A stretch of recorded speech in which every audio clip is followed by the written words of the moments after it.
Antes de mais, agradecer o convite para estar aqui presente e moderar esta sessão dedicada ao papel dos mídia na promoção ou na não promoção da literacia financeira. Gostava de começar por dizer que todas as pessoas que estão aqui deste lado são todos jornalistas especializados na área da economia, que era uma espécie que há 20 anos atrás era assim, uma espécie vista quase com o exotismo com que se vêem alguns pássaros da Amazónia. Portanto, nós éramos uma categoria de profissionais um bocado diferentes, porque nos alvores do jornalismo económico em Portugal, as matérias sobre as quais nós escrevíamos e publicávamos eram matérias praticamente esotéricas para a maioria dos nossos colegas de redação, como também para um número esmagador dos nossos leitores ou telespectadores. Felizmente, por um lado, e infelizmente, por outro, essa realidade mudou completamente. E se hoje há uma secção de um jornal ou de uma estação de televisão que tem muito trabalho permanentemente, que tem uma agenda terrível para cumprir, é precisamente a da economia, por todas as razões que vocês certamente conseguem imaginar. Portanto, isto decorre, em primeiro lugar, de um estado de necessidade.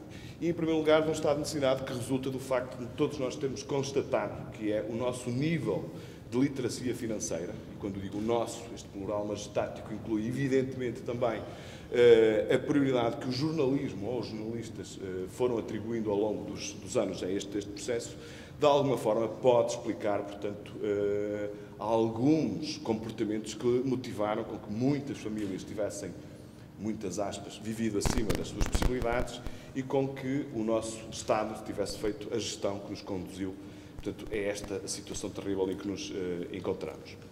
Portanto, para dizer que hoje, mais do que nunca, é fundamental que nós tenhamos noções mais apuradas de literacia financeira, que sejamos capazes de usar e jogar com conceitos que há uns anos atrás eram coisas muito esquisitas, coisas tipo déficit público, balança externa, ou até taxas de juro, dívida pública, essas coisas todas, porque há uns anos atrás ninguém se preocupava com isso e hoje, infelizmente, é bom para estar sintonizado com os dias, com o tempo, é fundamental que tenhamos um mínimo de sintonia com esses conceitos. De qualquer forma, portanto, não vamos também aqui traçar um retrato mais negro do que ele é, porque há um problema de literacia financeira em todos os países desenvolvidos. Aliás, é uma questão que várias recomendações de instâncias internacionais têm colocado em cima da agenda, é precisamente o facto de as pessoas que vivem em economias avançadas não dominam, portanto, noções básicas de literacia financeira. E, a propósito, este ano foi feito um estudo nos Estados Unidos em que se colocava uma pergunta muito simples às pessoas que foram envolvidas neste estudo, que era assim: se nós lhe dermos $100 e se você pegar nesses $100 e colocar num banco e se esses $100 forem remunerados a uma taxa de juro de 2%, o que é que você consegue, 2% ao ano, o que é que você consegue no final do ano? $102, mais de $102 ou menos de $102? Pois 50% dos inquiridos não sabiam responder. Portanto, isto não é um problema exclusivamente nosso. E, portanto, é um caso com tanta prioridade que também já este ano, portanto, o Governo britânico decidiu incluir a disciplina de literacia financeira, portanto, nos seus currículos oficiais. Portanto, temos aqui este pano de fundo. Agora, o que nos interessava, de facto, discutir e aproveitar a enorme sabedoria e experiência profissional aqui dos nossos convidados, era, portanto, saber o que é que os mídia fizeram, estão a fazer e podem fazer para suprir, portanto, esta carência fundamental das sociedades modernas, que é de saber ter uma relação mais conhecedora, mais sábia com o dinheiro e com as maneiras como ele pode ser utilizado. Portanto, para esse efeito, nós temos aqui connosco um representante de um jornal da especialidade, que é o Pedro Sousa Carvalho, que é subdiretor do Diário Económico. Temos aqui o Paulo Ferreira, que é o diretor de informação da RTP, mas é um jornalista com muitos anos nesta área. Ele já foi subdiretor, ou diretor adjunto do Diário Económico. já foi diretor adjunto do Público, onde tinha precisamente a pasta da Economia e, portanto, está agora como diretor de informação da RTP. E aqui, à minha direita, à vossa esquerda, para que não haja conotações perigosas, temos o Jorge Fiel, que joga em casa, também um jornalista que passou pelo Expresso, tem um extenso currículo na área de Economia, foi inclusivamente o editor do suplemento de Economia durante uns bons pares de anos e é atualmente subdiretor do Jornal de Notícias.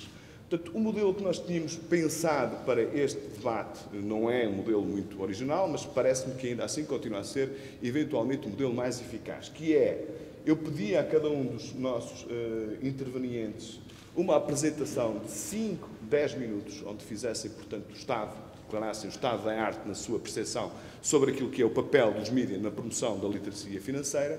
Depois, fazermos a ronda, eu colocaria algumas perguntas, pegando em pontas que tenham eventualmente ficado soltas, e, para culminar, deixaria, portanto, alguns minutos para que houvesse a possibilidade, vocês que estão desse lado, de colocarem perguntas diretas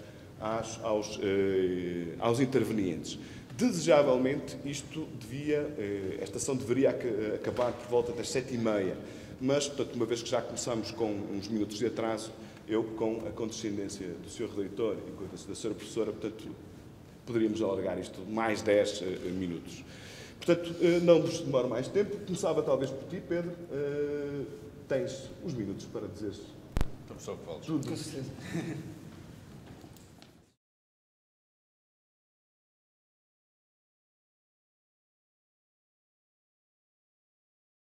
Eu, portanto, faço parte da direção do Diário Económico, que é um jornal completamente especializado em economia, e para este painel gostaria de trazer 2 ou 3 mensagens. Acho que vou ser relativamente rápido. Se ultrapassar os 5 minutos, o Manuel manda-me calar. Portanto, a primeira mensagem que eu acho que talvez seja importante passar é a questão, que é uma queixa que nós, jornais de economia especializados, muitas vezes recebemos, é que, e se calhar muitas das pessoas que estão aqui presentes partilham, é que temos uma linguagem ou uma forma de comunicação talvez muito hermética, muito fechada, com conceitos muito complexos, e obviamente para nós, até numa perspectiva egoísta, eu diria que os jornais de economia têm todo o interesse na questão da literacia financeira e da formação financeira, porque naturalmente senão não tínhamos quem nos comprasse o jornal. Obviamente que nós escrevemos, por ser um jornal especializado, escrevemos para um público especializado, mas naturalmente temos essa preocupação de não falar de uma linguagem demasiado hermética. E talvez para quem não faça, ou quem não conheça, ou quem nunca foi o Jornal de Economia, é importante talvez conhecer como é que funciona o Jornal de Economia lá dentro, ou seja, como é que é composto. E eu, quer no Diário Económico, quer no próprio Jornal de Negócios também, onde eu já trabalhei aqui com o Paulo Ferreira, há mais ou menos um mix de jornalistas, com cerca de metade tem formação em áreas de economia e gestão, e a outra metade, sobretudo, vem de comunicação social. E que eu acho que é um casamento feliz, porque apesar de tudo permite, por um lado, dar alguma profundidade aos temas económicos e, por outro lado, possibilita também com que a linguagem seja qualquer coisa fácil de se perceber. E, por último, eu acho que todos os jornais de economia, e nós temos essa sorte, deviam ter pessoas que não percebessem de economia. Ou seja, eu vou-vos dar o exemplo do nosso caso no Diário Económico. Nós temos uma espécie de redator de fecho, não percebe nada de economia, ainda bem. O trabalho dele é ver se as páginas têm gralhas, têm erros, e quando estamos a aproximar a hora de fecho, portanto, ele é que nos pressiona, porque o jornal tem que ir para a gráfica, etc. Mas de um dos papéis que ele tem, quando fecha as páginas, muitas vezes ele chama-me: olha, Pedro, não percebo, lê esta peça e não percebo nada. E eu, naturalmente, tenho que fazer um esforço. Eu normalmente refilo-me: como é que não percebes? Isto é claro, é óbvio, etc. Mas, obviamente, tento-lhe explicar oralmente a peça o que é que a gente quer dizer. E ele muitas vezes me confronta: porque é que em vez de dizeres isto assim, não diz assado? E na maior parte das vezes ele tem razão. Ou seja, nós, como estamos muitas vezes tão dentro dos assuntos, muitas vezes para nós é difícil comunicar, se calhar para pessoas que não estão tão familiarizadas com termos de economia. Mas não é um exercício fácil, porque a partir do momento em que se domina mais ou menos, ou nós achamos que dominamos um tema, muitas vezes é difícil fazer o exercício de explicá-lo lá para fora. Mas eu acho que os jornais, obviamente, fazem esse esforço. Até estava a dar aqui o exemplo há pouco ao Paulo Ferreira, que é, nós se lermos mesmo, por exemplo, o Financial Times ou o Wall Street Journal, que são dois jornais, eu acho que são os dois mais jornais de referência em termos de economia especializada, basta, primeiro é preciso perceber inglês, mas percebendo inglês, são jornais relativamente fáceis de se ler, porque eles não transformam, digamos, a linguagem económica numa coisa difícil a de se perceber.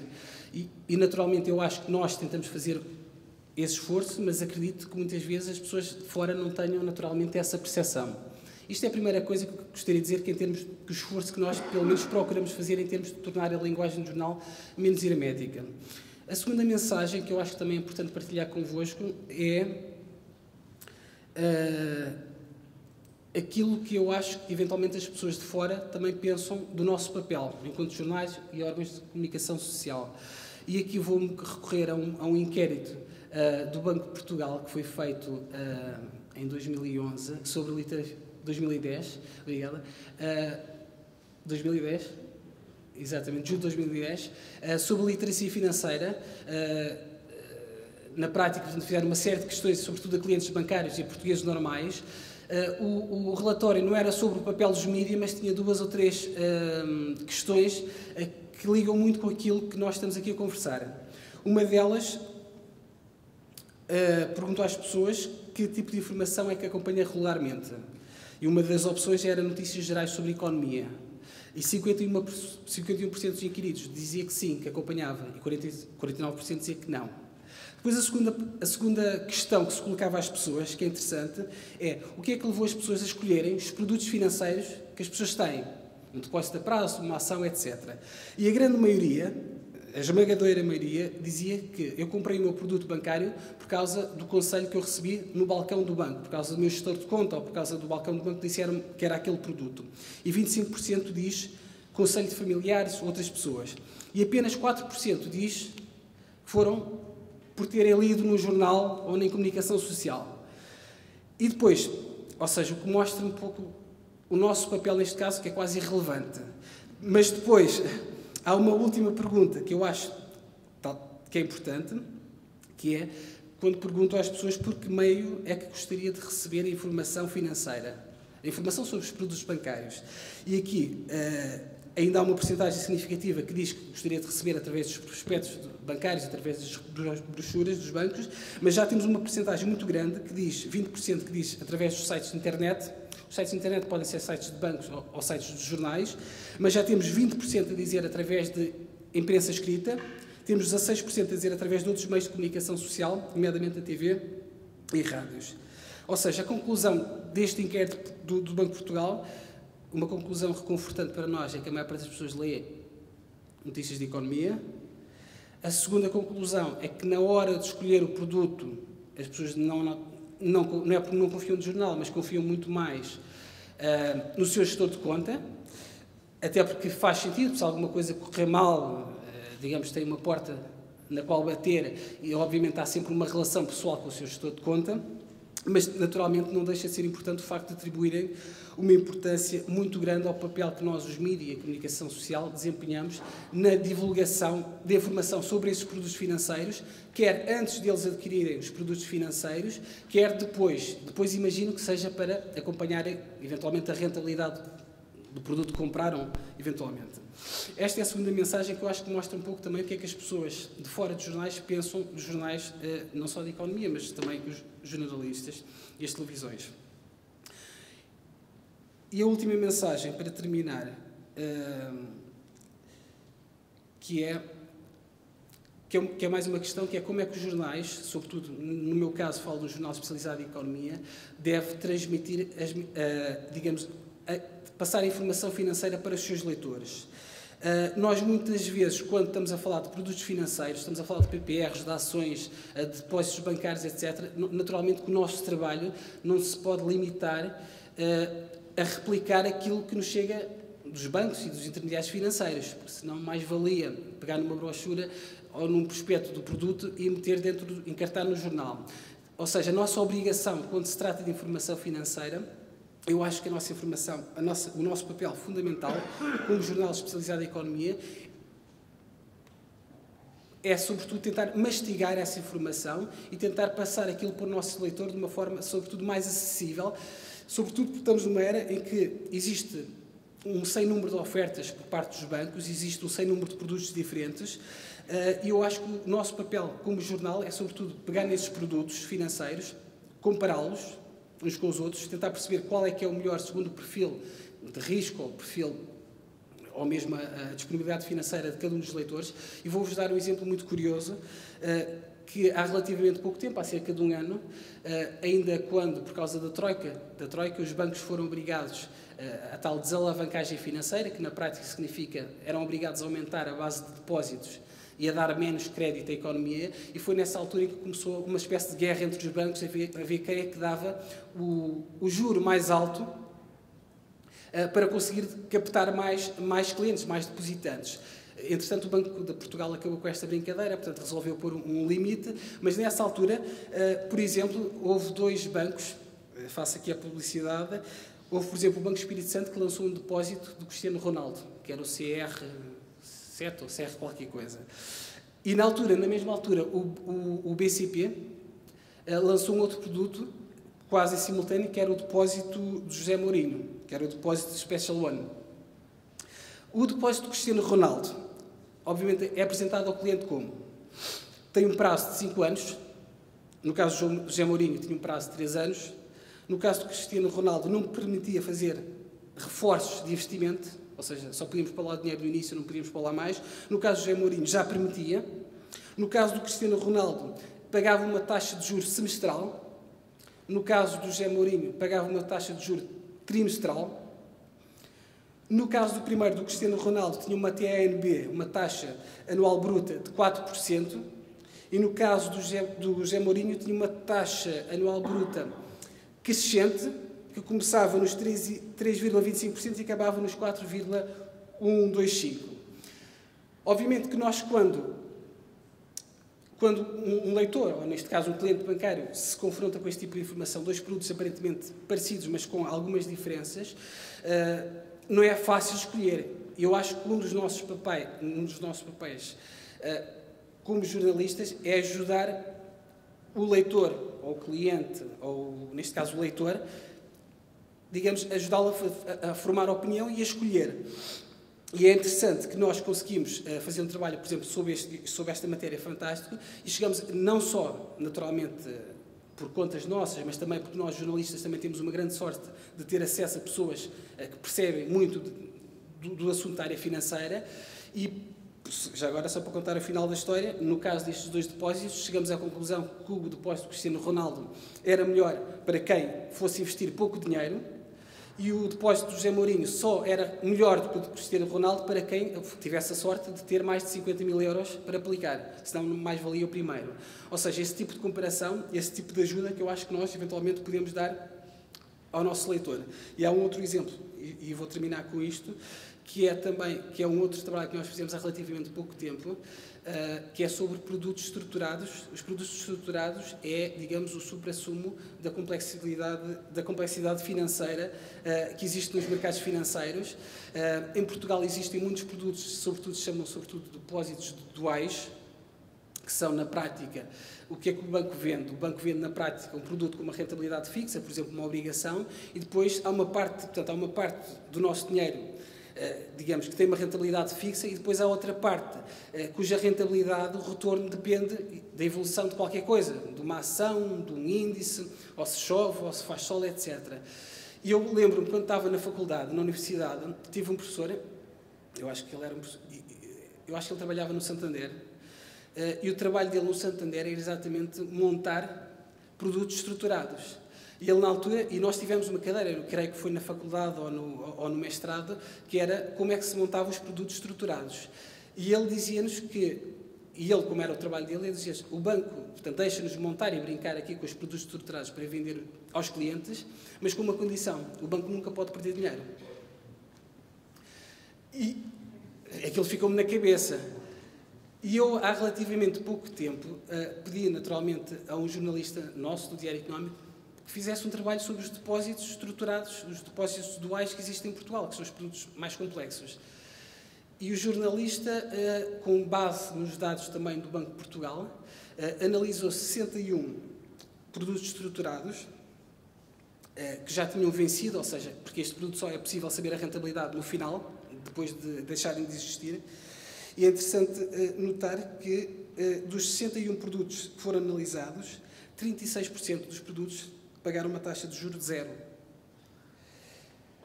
Dos que renderam zero, mais de metade, ou seja, 13 produtos, tinham prazos entre 1 a 2 anos e nesses prazos nem sequer permitiam aos clientes poder, em caso de necessidade, de resgatar esse dinheiro.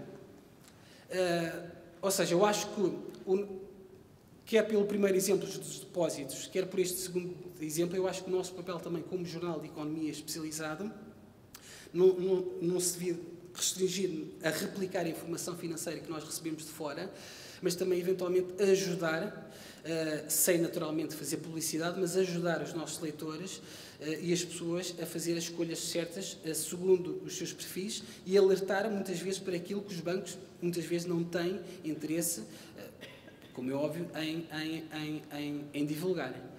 E com isto, por agora, termino. Muito obrigado, Pedro.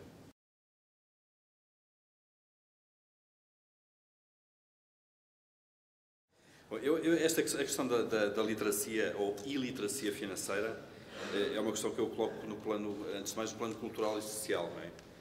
Eu penso que em relação à literacia financeira não acontece uma coisa muito diferente daquilo que é a literacia de uma forma genérica na sociedade portuguesa. Aliás, o exemplo que o Manuel Carvalho há pouco deu, de poucos, ou metade não acertaram na questão dos 100 mais 2%, é mais uma questão da literacia aritmética, não é? Que é uma questão de saber fazer uma conta e aplicar uma percentagem. E de maneira que eu acho que, de facto, isto pode ser um bocadinho o espelho nosso, de Portugal também, e do resto do mundo, se calhar dos outros países, enquanto sociedade que somos, e o nosso nível de formação.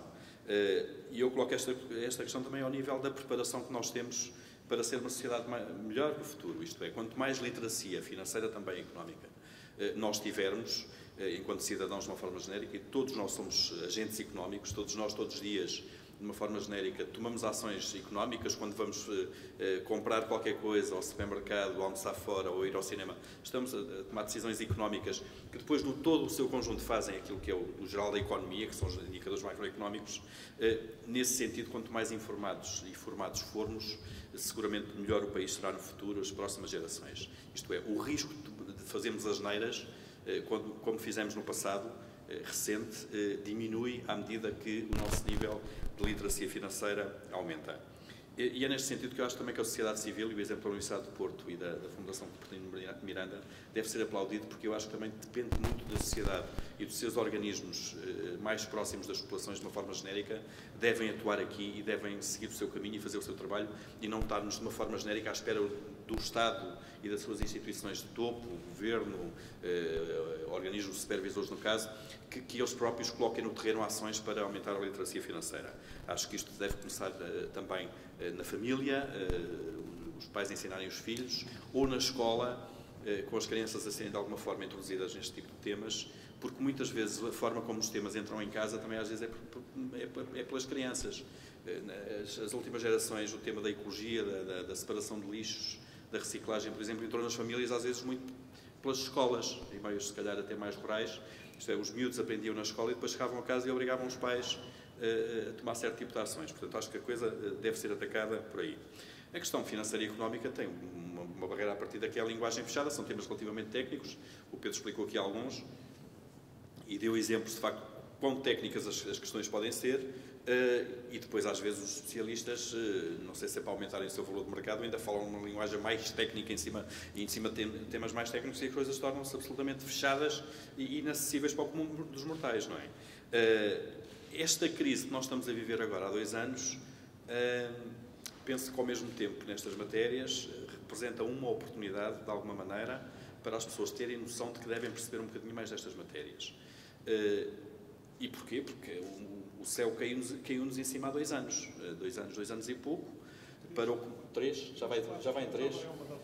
o resgate. Não, foi 2010, já vai em 3. 2010 foi no mês de janeiro de 2010 foi a crise grega e depois logo a portuguesa. E caiu-nos em cima, quer dizer, aparentemente um país que ia andando, à custa de, agora sabemos agora, de crédito abundante e fácil, com decisões de investimento nem sempre avisadas, enfim, íamos cantando e rindo de alguma maneira e depois de repente percebemos que estávamos em crise. Uma crise que a maior parte das pessoas não percebia que estava à porta e que de repente é obrigada a tomar medidas, travar às 4 rodas, a tomar medidas ou a ser vítima, se quisermos, de uma forma coletiva, de um pacote de austeridade que as pessoas não perceberam. Quer dizer, foi o céu a cair-nos em cima de uma forma abrupta. E eu acho que isso obriga-nos, de facto, a alertar as pessoas de uma forma genérica para o problema da economia, para os desequilíbrios que se foram acumulando, para a falta de preparação genérica que todos nós tínhamos para lidar com isto, a começar pelos governantes, provavelmente, e pelos organismos públicos, não é? Pelos gestores públicos. E pode ser uma oportunidade esta crise, de facto, para as pessoas perceberem a necessidade que todos temos em saber um pouco mais destas coisas e em estar mais aberto ao conhecimento. Para vos dar, enfim, alguns termos e alguns exemplos. Em 3 anos nós passámos a falar, vejam só, as aberturas de telejornais nas televisões, não falo na imprensa especializada, porque a imprensa especializada anda nestes temas há muito tempo, há muitos anos. Mas telejornais, 8 da noite, yields, spreads, bilhetes de tesouro, obrigações de tesouro, ratings, déficit corrente primário, déficit externo. Quer dizer, se há 3 anos me dissessem que um telejornal ia abrir uma notícia sobre ratings, quer dizer, eu diria que aquela pessoa era louca. E hoje em dia um rating e agências de rating é tema de conversa no táxi. Portanto, foi o ponto a que nós chegámos, porque esta crise é uma crise, de facto, muito técnica, que tem aspectos muito técnicos na sua origem, obriga-nos, de facto, a perceber este tipo de temas, e há aqui, de facto, uma janela de oportunidade, mais uma vez transformar as crises em oportunidades, não é? De facto, para haver aqui uma necessidade ou uma vontade de consumo de informação económica. Porquê? Porque isto é um pouco como as doenças. Nós só nos lembramos de ir à internet, de tentar perceber qual é o problema, o que é que poderá ser aquela dor no braço, quando temos uma dor no braço. Porque ninguém vai à internet para passar o serão à procura de doenças quando não sente nada. E como nós neste momento temos uma doença económica muito forte e muito grande, isso seguramente aumenta a procura de informação económica e financeira. Portanto, há aqui, de facto, para os agentes públicos, mas também para nós, sobretudo para nós, diria eu, a comunicação social, uma oportunidade muito grande, a forma como nós temos respondido a isto, de forma genérica. Eu penso que de alguma forma temos respondido bem, de uma forma genérica. Eu não sou daqueles que acham que os jornalistas nunca têm culpa de nada e que os mídias fazem sempre tudo bem e que o problema é sempre dos outros. Não, fazemos muita coisa mal. Mas aqui acho que estamos a responder bem, se calhar até por excesso. Eu próprio, que sou da área da economia e que venho da economia e que agora tenho responsabilidades editoriais importantes, eu acho que provavelmente até damos economia a mais, mesmo no contexto de crise e da informação económica. Mastigamos muita informação, se calhar repetimos muito alinhamentos em relação àquilo que fizemos na véspera ou da semana passada, e provavelmente há aqui um excesso até de informação. Mas também há um excesso, mas também há aqui uma preocupação de formação, isto é, há muitas abordagens didáticas, de facto. Se nós hoje em dia vimos os vários mídia, há informações muito didáticas, isto é, há a explicação, há a necessidade, nós temos a noção da necessidade de explicar aquilo que às vezes são os mecanismos básicos. E fazem-se peças em televisão sobre o que é uma agência de rating, por exemplo, já se fez isso. Ou explicar a diferença entre como é que se passa do déficit orçamental para a dívida do Estado, por exemplo. O mecanismo de transmissão disso.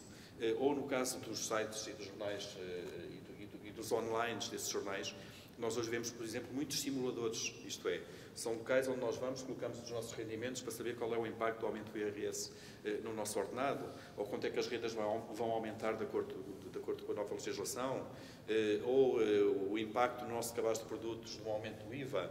Portanto, há este esforço, de facto, de ser didático, de explicar, de trocar em miúdos, de simplificar a linguagem o mais possível para ela chegar ao maior número possível de pessoas. Depois há outra coisa, eu acho que ainda nos falta aqui alguma sofisticação de uma forma genérica em termos sociais. Eu acho que a informação e os temas áridos chegam melhor às pessoas se eles aparecerem em sítios surpreendentes. Ou seja, acho que mais facilmente a informação financeira e a literacia financeira passa para o comum dos mortais se ele tiver no meio de uma telenovela, um slot de um diálogo que inclua qualquer tema sobre isto, no meio de um concurso. do que abrir um espaço de informação. Agora vamos falar de literacia financeira.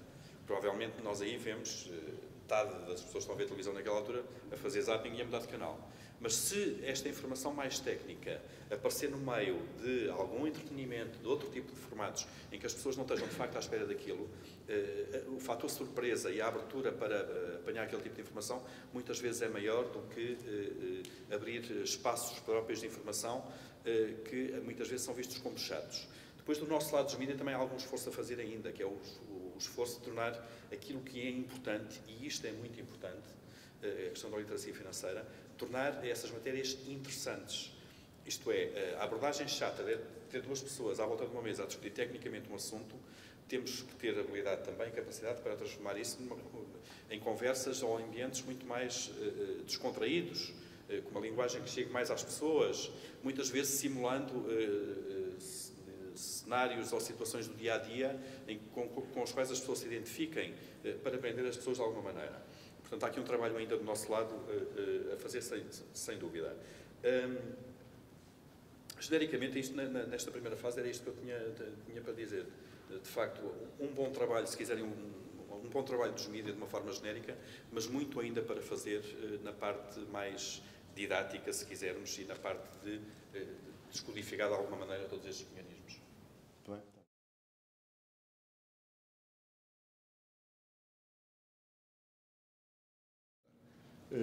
Só um bocado de distância, se ouvirem assim. O meu nome é Jorge Fiel, eu sou jornalista no Jornal de Notícias e fui analfabeto financeiramente até aos 30 anos. Aquelas reuniões que nós vemos na televisão, nas séries, nos filmes dos alcoólicos anónimos, dessas coisas anónimas, normalmente começam assim. Portanto, eu até aos 30 anos fui um analfabeto financeiro. Em 1986, uma data em que muito provavelmente metade da sala ainda não era nascida, aconteceu aqui em Portugal uma coisa curiosa, que é, em 1974, já todos ouviram falar, houve o 25 de Abril, houve um movimento de pêndulo, não é? E não havia liberdade, não havia democracia, passou a haver, se calhar, liberdade e democracia a mais, e uma das consequências disso é que a Bolsa fechou. A Bolsa fechou e reabriu no início dos anos 80, 81, 82, mas ninguém ligava àquilo, havia pouca gente a emitir, poucas empresas a emitirem. Em 86, foi a febre, estávamos a aderir à CE, os tempos estavam a mudar e as pessoas perceberam isso. Em 1986, as pessoas desataram a comprar ações e criaram uma bolha que rebentou em outubro de 87, as bolhas rebentam todas, não é? E em 1986, que era quando eu era analfabeto financeiro completo e tinha 30 anos, reparei que as pessoas estavam todas a comprar ações. Tinha toda a gente desatada a comprar ações, até se contava uma história, não sei se verdadeira, se não era verdadeira, mas que passava por ser verdadeira, que é o que interessa, é que chegou a aparecer uma pessoa num balcão do banco a dizer que queria comprar XISP. O XISP que queriam comprar era a CISF, que era a Companhia de Investimentos e Serviços Financeiros, que era a estrela da altura a levar empresas à Bolsa e que também ela própria estava cotada e aquilo subia todos os dias. O XISP é, digamos, a nossa correspondência da história do Rockefeller, que escapou à crise de 29 porque o engraxador começou a falar-lhe, não é, de ações, estava a comprar ações, não é? E aquilo para ele foi um sinal, não é, de que a bolha ia arrebentar, de maneira que o melhor era sair do mercado. Eu, que era analfabeto quando as pessoas começaram todas a desatar a comprar ações, tive a decisão provavelmente mais lucrativa da minha vida, que foi alfabetizar-me, não é? Na altura não havia cursos, de maneira que contei com a bondade de uma pessoa que infelizmente já morreu, que era o Dr. Veguenhos, que era o Presidente da Bolsa de Valores do Porto, e eu achei que havia ali uma oportunidade de negócio, que era se toda a gente estava a comprar ações, os jornais não falavam disso, não diziam quais eram as empresas, não falavam quais eram as OPVs, de maneira que eu achei que mais tarde ou mais cedo ia haver necessidade de falar disso. De maneira, ia haver mercado. De maneira que apresentei-me na Bolsa, na altura era no sítio certo, que era no Palácio da Bolsa, apresentei-me no Palácio da Bolsa para falar com o Dr. Vegueiros, que era o Presidente, e disse-lhe, olha, eu não percebo nada disto, sou jornalista, mas acho que gostava de aprender isto. E o senhor, com uma paciência, o senhor era um ser curioso, sportinguista, tinha uma careca curiosa que nunca mais vi ninguém, não era igual à minha, era uma careca que era só aqui atrás, não sei se alguém o conhecia, uma pessoa fantástica que teve paciência para me ensinar qual era a diferença entre obrigação e uma ação. Na altura ainda havia mais um título misto, que eram os títulos de participação, explicar-me como é que se calculava o PER, o Price Cash Flow, essas coisas assim básicas, o que era uma OPV, o que era uma OPV holandesa, não é? Como é que subiam as cotações, de maneira que eu deixei de ser analfabeto financeiro, Desde já esclareço que tenho a 4ª classe tirada à noite, ou seja, não tenho, ao contrário dos meus colegas, não tenho, digamos, uma formação superior nesta área de literacia financeira, mas passei a dar uns toques. E é uma coisa, e é a primeira mensagem que eu queria passar aqui esta noite, é que ser alfabeto, ou seja, deixar de ser analfabeto financeiro, é uma coisa lucrativa, porque passado 3 ou 4 anos, 3 anos, o engenheiro Belmiro, que aliás foi um dos principais emitentes durante esse período, o engenheiro Belmiro resolveu meter-se no negócio da comunicação social em boa hora, lançando o Jornal Público, onde o querido amigo Manuel Carvalho trabalha, onde faz parte da direção, e provocou nos jornais um grande movimento e uma grande inflação de salários, que foi positiva, porque o salário médio do jornalista até o engenheiro Belmiro apostar no público era mais ou menos equivalente ao de um sargento. E a partir, depois do público, passou a ser equivalente a um major, o que foi logo muito bom. E eu passei para tenente-coronel por um motivo, porque havia 4 pessoas no Porto, 4 jornalistas no Porto, que sabiam a diferença entre ação e obrigação, o que era um cash flow, o que era um PER, e o engenheiro Belmiro e as pessoas dele levaram 3 para o público, de maneira que sobrou o que fui eu, não é? De maneira que o Expresso, como não havia mais nenhum, a lei da oferta e da procura, não é? Que eu também já tinha aprendido, não é? Fui para o Expresso, onde estive 18 anos, 18 venturosos anos, fazendo diversas coisas. Portanto, a primeira mensagem que eu vos queria passar é que deixar de ser analfabeto financeiro, aprender, é bom e é lucrativo. Depois, além de ser lucrativo, que desde o meu caso, também é importante do ponto de vista de cidadania. Eu tenho aqui um pequeno naco para ler, mas quando eu digo que é pequeno, é mesmo pequeno, de maneira que acho que não vos vou chatear. Há 2 línguas, não é? Há 2 línguas, há muitíssimo mais línguas, não é? Mas nós temos a noção de que há o economês e depois há o português, o corrente, não é? Que é o português que as pessoas falam. E isto é replicável em todos os países, não é? Penso que já todos aqui na sala ouviram falar do Alan Greenspan. Ele, pelo menos, acho que foi pai durante 4 presidentes dos Estados Unidos. Foi ele um homem poderosíssimo, que era o presidente da Reserva Federal Americana. Depois, parece que há uma coisa há uma mania que toma conta, que contamina os homens mais velhos e mais poderosos, que é apaixonarem-se por mulheres mais novas. Temos aqui um caso que é o presidente do Futebol Clube Porto, cá na nossa cidade. E o Greenspan também se apaixonou por uma mulher mais nova, uma jornalista da ABC, e casou-se com ela, a Andrea Mitchell, e eu trago aqui o casamento do Alan Greenspan a propósito de uma frase que o Greenspan escreveu num livro depois de ter reformado da Reserva Federal Americana, um livro que foi escrito pela mulher que ele ditou. Então ele diz o seguinte, a propósito de audiências, faz a seguinte confissão. Há certas respostas, não importa de que maneira é que as articulamos, que têm efeitos no mercado. É verdade, não é? Se um tipo é um tipo poderoso, o Presidente da Reserva Federal Americana, qualquer coisa, as palavras que ele dizem têm um peso. Até aqui tudo perfeito. Daqui por diante, vamos conversar. Por isso, confesso ao cavalheiro, arranjei um discurso complicadíssimo, a que chamava sintaxe caduca. Portanto, o nome que ele dava àquilo era a sintaxe caduca. De maneira que eu ia ao Senado, e um senador ou um congressista colocavam uma pergunta, não é? E eu respondia-lhes de maneira a que eles ficassem convencidos que aquilo que eu estava a dizer era uma coisa muito profunda, não é? E ficasse convencido que eu lhe tinha respondido à pergunta, não é? Mas aquilo que ele tinha feito era enrolar as pessoas, não é? Com um economês mais cerrado possível, não é? E os pobres dos congressistas e dos senadores que não queriam fazer figura de parvos, não é? Dizer assim, se eu pergunto, não é? O que é que ele disse? Se eu digo que não percebi, estou aqui a fazer figura de parvo, de maneira que calavam, engoliam aquilo, não é? E o homem passou durante a vida de 4 presidentes dos Estados Unidos, a mandar na Reserva Federal Americana a enrolar os tipos eleitos da nação mais poderosa do mundo com o economês, não é? E com um discurso que ele chamava o discurso da sintaxe caduca. Ora, para nós sermos bons cidadãos e cidadãos informados, eu acho que convém termos conhecimentos, não é, que nos permitam saber, pelo menos, que estamos a ser enrolados, não é? Eu acho que, pelo menos, isso, não é? Saber que nos estão a enrolar. Porque eu acho que isso existe, não é? Quer dizer, acho que existe, não é? E o Greenspan confessou isso. Acho que já fiz 2 pontos. O primeiro é que ser informado, ter literacia financeira compensa do ponto de vista financeiro e compensa do ponto de vista de cidadania, não é? E de desenvolvimento da sociedade e de nós podermos progredir e desenvolvermos. Agora, Queria passar ao terceiro ponto, que é o ponto, qual é o papel dos mídia no meio disto tudo, e para fazer o ponto eu tenho que vir um bocado atrás para não vir atrás demais. Eu acho que estão de acordo comigo com a existência das duas linguagens, não é? Quer dizer, que há uma linguagem, há uma língua que é o economês e depois há outra língua, que é o português. Para se explicar bem o economês, é preciso, para se traduzir, não é? Qualquer tradutor tem que perceber bem duas línguas.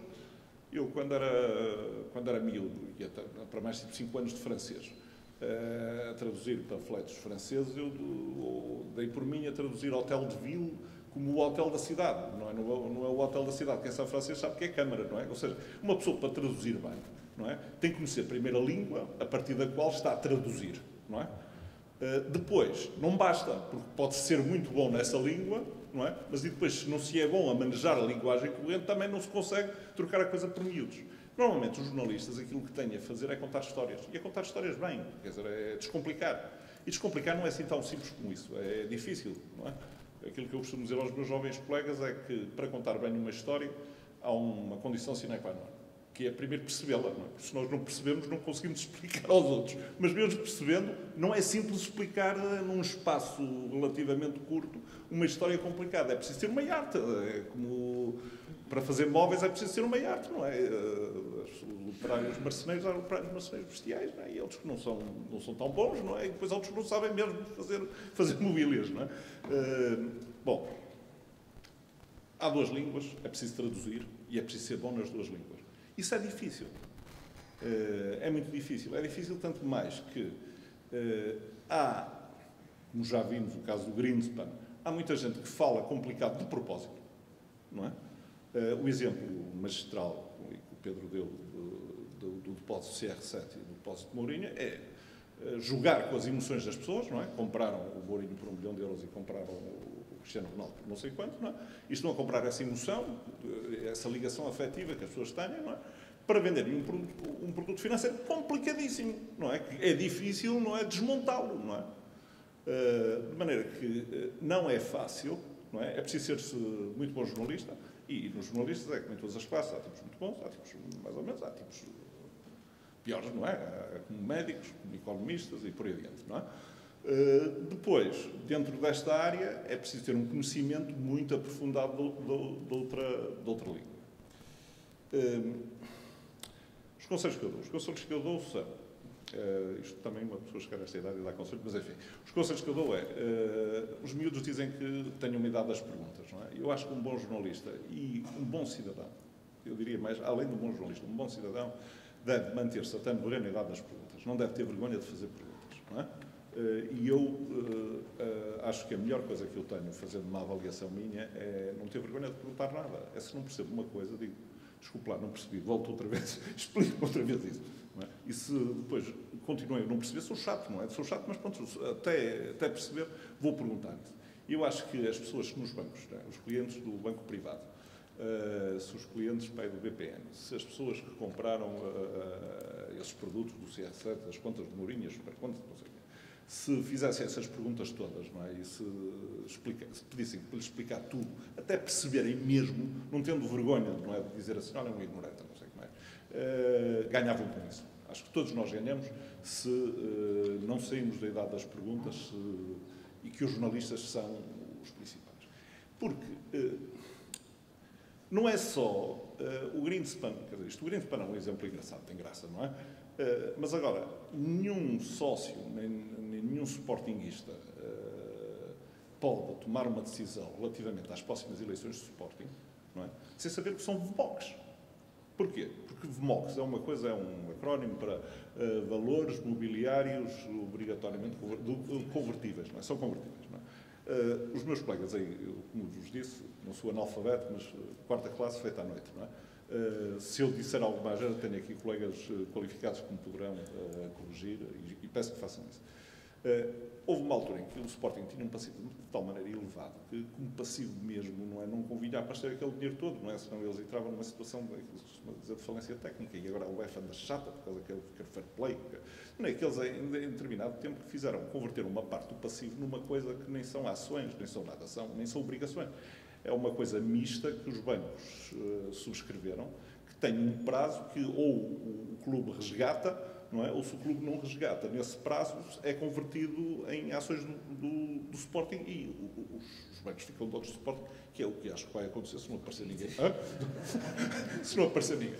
Ora, quando se fala no passivo do Sporting, o passivo do Sporting, digo eu, não é o número que aparece lá nas contas a dizer o passivo tal.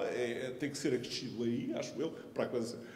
Se calhar tem que se levar em conta esse dinheiro, ou então achar que o clube já não é dos sócios, já não é. Não há mal nenhum, digo eu, não é?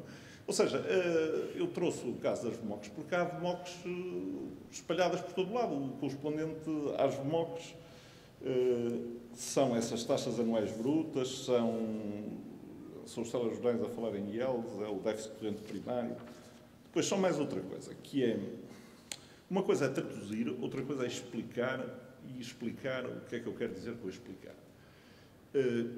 Há coisas que são objetivamente verdadeiras. O número que eu vou dizer, se calhar, não é o exato. As exportações portuguesas desaceleraram entre novembro e dezembro 16%. Se não foi 16%, foi uma coisa na ordem dos 2 dígitos. Não sei se vocês sabem o número exato, mas foi assim um número importante. Um gajo chegar, normalmente, quando nos vêm com este número em janeiro ou em fevereiro é quando saem os números do ano, quando se compara 2012 com 2011, não é? Quando vai, desaceleraram 16%, não quer dizer, isto está, na verdade, a única coisa, isto dizia o governador Carlos Costa e com alguma graça. Uma economia tem 4 motores, não é? A procura interna, a procura externa, não é? E dos 4 motores que nós temos, o único que está a funcionar são as exportações. Se as exportações deixam de funcionar, aqui isto vai tudo crashar, não é? É assim, chamar a atenção, é verdade, dizer que as exportações aceleraram 16% em dezembro. Desaceleraram 16% em dezembro, é verdade. Agora, cresceram durante o ano 5,6%, as importações caíram 5,4%. Os números são mais ou menos esses, não os tenho de cor. A previsão do modelo do orçamento para 2012 era de crescimento inferior àquilo que efetivamente as exportações tiveram. Ou seja, contextualizar as coisas não é dizer que caíram 16%, se calhar tem que se dizer isso, não é? Mas tem que se dizer também qual foi o resultado anual, como é que elas comportaram relativamente às importações. E depois, se estamos nisto, as exportações de ouro cresceram 200%. Não sei se foram 200%, se foram 300%, se foram 100 e tal. Foi um crescimento percentual enorme, não é? Agora, temos de dizer qual é a base, não é? Temos de dizer qual é o peso que o ouro tem nas exportações, não é? Temos que ver se é exportações de filigranas que têm valor acrescentado ou se é de ouro que as pessoas não têm dinheiro e andam aí, aquilo que cresce mais em franchise são as lojas de ouro e anda toda a gente aí a roubar ouro, se é esse ouro reconvertido em lingotes, não é? Quer dizer, faz toda a diferença, não é? Porque faz toda a diferença saber se ainda tem peso, se exportamos mais ouro do que casacos, do que vestuário, não é? E se aquilo que nós estamos, quer dizer, qual é o peso específico do ouro, não é? Não basta dizer que cresceu uns 30%, penso que perceberam isso, não é? E acho que explicar e contextualizar as coisas é um papel que os jornalistas devem ter e que nem sempre nós o conseguimos cumprir. Finalizando é assim, o esforço notável e meritório, que já foi bem sublinhado e muito bem explicado por quem fala melhor que eu, de aumentar a literacia financeira das pessoas, que é essencial, ao fim e ao cabo, é conhecimento, é informação, não é? As sociedades mais desenvolvidas são as sociedades que têm mais, cujos cidadãos, não é, têm mais conhecimento e mais informação. Isso estamos todos de acordo. E agora, a política é a economia, não é? Ou seja, a economia tomou conta da política, não é? Como os políticos foram maus, não é? O tema da política é a economia. Mas porque a política antes já tinha tomado conta da economia, da forma que Pois. As coisas misturaram-se, até, aliás, de uma maneira que nem sequer é simpática, não é? Mas, enfim, de maneira que hoje o que se debate é a economia, não é? Os temas, as armas de arremesso são económicas. De maneira que as pessoas têm que ter mais informação e precisam de ser alertadas contra a vigarice, não é? A vigarice das VMOCs, a vigarice da cinta ácica do Greenspan, destes depósitos. Relativamente a estes depósitos, só um pequeno parênteses. Eu acho que aí a CMVM, a Banco de Portugal, e eu acho que é preciso também os reguladores regularem e dizerem, quer dizer, tenho que dizer às pessoas qual é a taxa que lhes vão pagar para o final parágrafo, não é? E aí, quer dizer, não é só os jornalistas, não é? Quer dizer, eu acho que os reguladores devem ter um papel de obrigar as instituições financeiras a fazerem mensagens claras e balizar bem isso, não é? Quer dizer, isto não é uma selva, não é? Relativamente, eu acho que os mídias têm um papel importantíssimo, não é, na aumentar a literacia financeira das pessoas, mas se os mídias têm esse papel importante que eu reconheço, o esforço deve ser dirigido para os mídias. Ou seja, o esforço deve ser dirigido a formar os jornalistas. Porque formar as pessoas que são os mediadores. Porque ainda antes disto estava a conversar um aspecto que ainda não tocamos aqui, mas se pode também falar de tudo, que é agora a internet, há blogs, há Twitters, há Facebooks, agora toda a gente imita opinião, toda a gente manda cadeias de mails. Eu recebi um mail ontem de um amigo meu, perguntaram, pai, isto é verdade? Eu disse, não seja verdade, mas não sei, não é? Que era um mail a dizer e a apresentar como que a Comissão Europeia tinha aprovado a reforma uma reforma mínima para os seus 46 mil funcionários, ou quantos é que são, mas para 40 e tal mil, não é? Aos 50 anos e uma reforma mínima de 9 mil euros. Não sei se é verdade, nem se não é verdade, eu acho que não deve ser verdade, não é? Porque aos 50 anos, não é? E depois, independentemente do tempo de ter aqueles 9 mil, mas pronto, está a circular. E há uma série de gente que está a convencer que isso é informação fidedigna, não é? Com a quantidade de canais de televisão que existe, que não é mau que existem, até é bom que existam, não é? Mas aparece lá um tipo a dizer isso, não é? E as pessoas acreditam, não é? Ou seja, esta explosão de informação, esta overdose de informação e de gente que imita a informação sem qualquer critério, tem um lado bom e tem um lado mau, não é? E este é o lado mau. O meu apelo, e para me calar, não é? Já estou a falar há tempo demais, é o esforço, façam esse favor, que se calhar compensa, é tão lucrativo como eu ter deixado de ser analfabeto financeiro aos 30 anos. Formem os jornalistas. Eu acho que os jornalistas estão interessados, pelo menos aqueles que são bons e querem ser bons, não é? Estão interessados em ser formados, e eu acho que é aí que se joga a batalha.